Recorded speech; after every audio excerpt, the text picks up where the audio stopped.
Hi, I've been a student of Basia's for about 3 or 4 years. The time has gone by so quickly. I started off with very traditional icon painting techniques.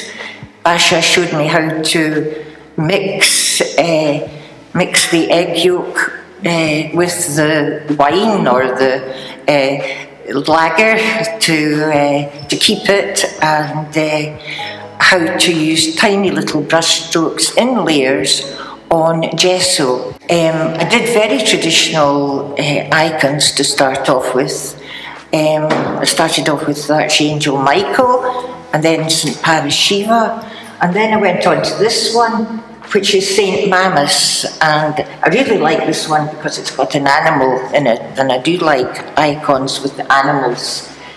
And St. Mamas was an extraordinary saint because he was only 15 when he was martyred, and he had quite a checkered career before then. He lived with sheep and lambs. His parents were early Christians and they got martyred very early on, so he lived with sheep and lambs and they fed him milk.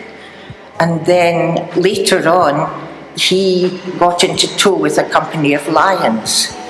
But just as an aside from him being fed on milk, he is the patron saint of nursing mothers, even although he's only 15.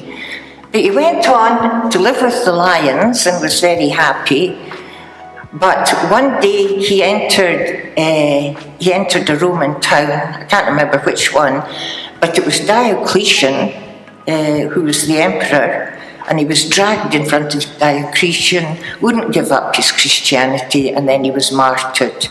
So, lovely boy, definitely went to heaven, and it gave me a chance to do this lion. I've branched out a bit and started composing my own icons, but actually I feel now the need to get back to more traditional styles and techniques.